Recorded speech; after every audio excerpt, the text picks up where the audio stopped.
Price Market. Буудан дээрээсээ дэлгүүр хэсгэе. 2011 оны 6 сарын 7-нд Facebook хүний нүр царайг таньдаг програм хангамжийг Tag Suggestion буюу зурганд тэмдэглэн оруулах нэрээр хэрэглэгчдэд чимээгүйхэн танилцуулсан. Facebook-д зураг оруулахад тухайн зурган дээр хүмүүс хин болохыг алгоритм автоматар таних, хэрэглэгчдэд санал болгон ганц товшоод л тэднийг мөн эсвэл биш гэдгийг баталгаажуулна. Танилцуулагдсан цагаас хойш энэ функц улам сайжирч хэрэглэгчдийн нүр царайны мэдээллийг идэвхтэй цуглуулсан. Гэвч тус функц боловсронгуй болохын хэрээр хэн нэг хүн хүссэн үедээ гар утасны камер, интернет ашиглан гудамж талбайд яваа нэгнийг хэний хэн болох, хаана хинтэйгээ хідүүлэн амьдардаг, ямар ажил эрхэлдэг төдийгүй бэлгийн чиг хандлага, улс төрийн үзэл баримтлал, санхүүгийн чадвар гээд хувь хүний талаарх дэлгэрэнгүй мэдээллийг олж авах боломжтой юм.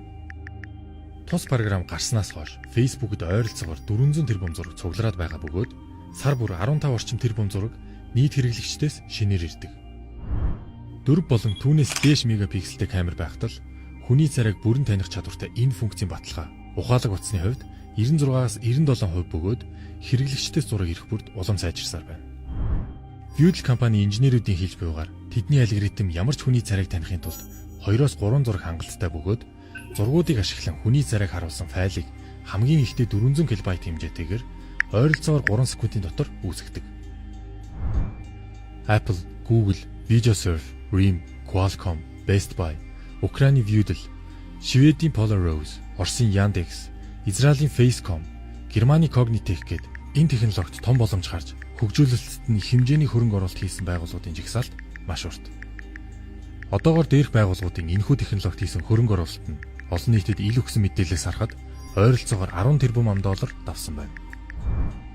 Google компани хүний царайг таниад зогсохгүй интернет дэх тухайн хүнтэй холбоотой бусад мэдээллүүдийг нийтхэн харуулах гар утасны аппликейшн дээр ажиллаж байна.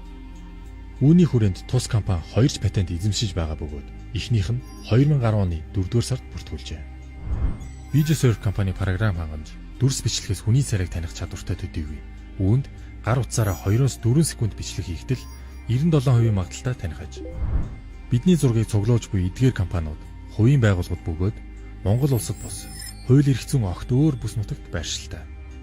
Энэ нь нэгэнд оруулсан зураг устгагдах боломжийг маш бага болгодог учраас та олон нийтийн сүлжээнд өөрийн зураг оруулахдаа нэгийг бодох нь зүйтэй болов уу? Та Univision IPTV-гээр хүссэн бараагаа захиалаад 30,000 төгрөгөөс дээш үнийн дүнтэй худалдаа авалтаа үнэгүй хөргүүлээрэй. Quick Price, буудан дээрээсээ дэлгүүр хэсгэе.